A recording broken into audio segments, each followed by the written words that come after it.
Good morning Maranatha.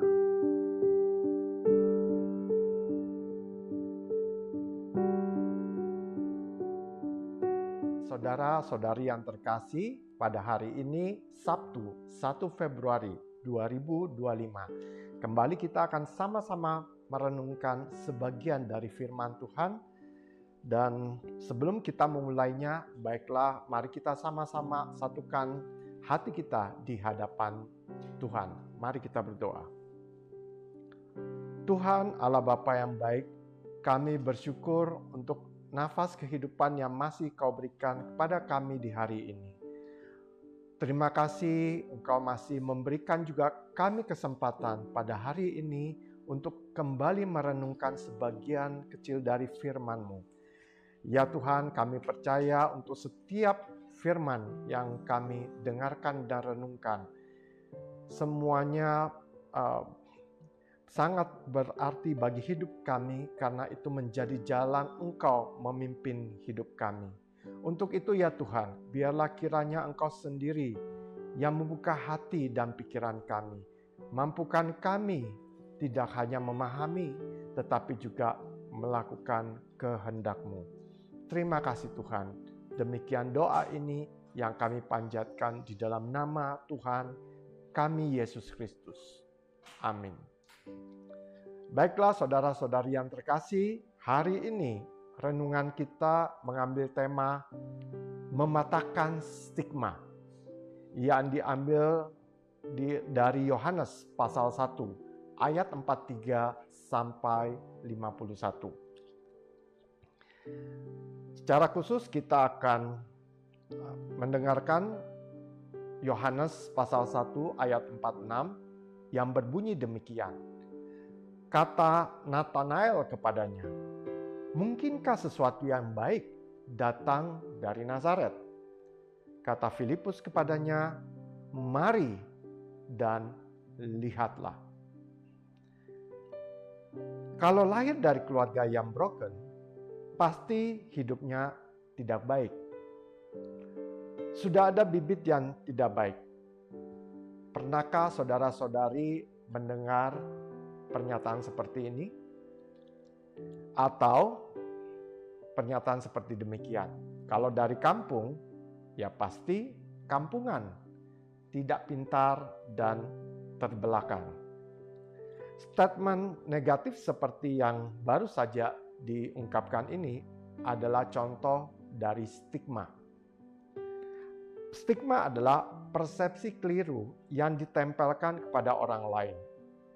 Stigma itu adalah cap yang diberikan kepada orang lain, tapi tidak berdasarkan fakta, melainkan berdasarkan opini dan juga tidak jarang disertai karena perasaan ketidaksukaan.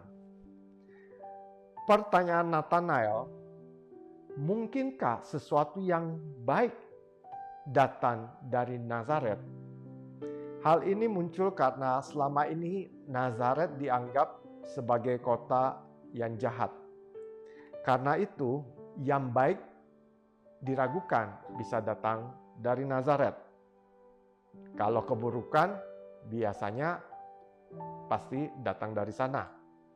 Namun, terhadap pernyataan itu, Filipus merespon demikian. "Mari dan lihatlah. Datang dan alami sendiri." Ia dan murid yang lain sudah jumpa dengan Yesus, Sang Rabi, yang juga seorang Mesias, sebagaimana yang disaksikan oleh Musa dan para nabi di dalam Taurat. Yesus memang datang dari Nazaret, dan ia membuktikan bahwa stigma tentang Nazaret itu keliru. Sahabat, Yesus mematahkan stigma dengan perbuatan konkret. Ia menjadi guru yang baik meskipun datang dari Nazaret. Teladannya patut ditiru. Ia mewujudkan harapan akan Mesias yang dijanjikan. Di dalam Dia, Allah berkarya untuk menyelamatkan manusia. Jadi, sebenarnya tidak penting kita itu hidup di kota apa, latar belakang kita bagaimana, yang penting adalah perbuatan kita mendatangkan kebaikan, kebenaran, dan semuanya itu untuk mempermuliakan Kristus. Baiklah, mari untuk kita refleksikan bersama, stigma tentang seseorang itu buruk. Mematahkannya membutuhkan keberanian dan keteladanan. Untuk pertanyaan yang bisa kita dalamin bersama adalah, mengapa orang seringkali membuat stigma, dan bagaimanakah cara kita untuk mematahkan stigma tersebut? Baiklah, mari kita sama-sama kembali berdoa. Tuhan, kami mengucap syukur untuk firman yang baru saja kami renungkan, yang secara khusus membahas tentang stigma.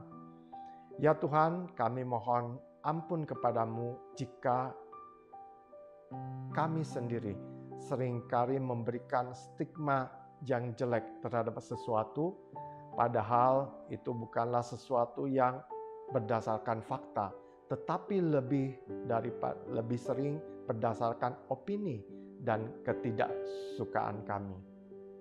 Untuk itu ya Tuhan, biarlah Engkau sendiri yang selalu memurnikan hati kami, menjauhkan kami dari sikap untuk menjudge, membuat stigma terhadap orang lain atau hal-hal yang memang sebenarnya kami sendiri tidak senangin, padahal faktanya tidaklah demikian. Untuk itu ya Tuhan, kami juga mohon pimpinan-Mu agar ketika kami pun seringkali mendapat stigma yang kurang baik atau jelek, berikan kami keberanian agar tetap memberi teladan di dalam sikap dan perilaku kami. Dan apapun yang kami lakukan, biarlah itu lebih karena motivasi kami untuk memuliakan nama-Mu dan bukan karena stigma dari yang lain. Demikian doa ini Tuhan, yang kami panjatkan di dalam nama Tuhan kami, Yesus Kristus. Amin.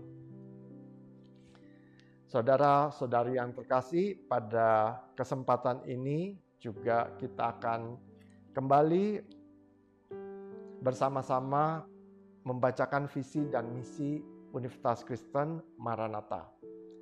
Visi Universitas Kristen Maranatha menjadi perguruan tinggi yang mandiri dan berdaya cipta, serta mampu mengisi, mengembangkan ilmu pengetahuan, teknologi, dan seni abad ke-21 berdasarkan kasih dan keteladanan Yesus Kristus. Misi mengembangkan cendekiawan yang andal, suasana yang kondusif, dan nilai-nilai hidup Kristiani sebagai upaya pengembangan ilmu pengetahuan, teknologi, dan seni dalam penyelenggaraan Tridharma Perguruan Tinggi. Demikian visi dan misi Universitas Kristen Maranatha. Sampai bertemu di dalam renungan kita yang berikutnya. Salam integrity, care, excellence.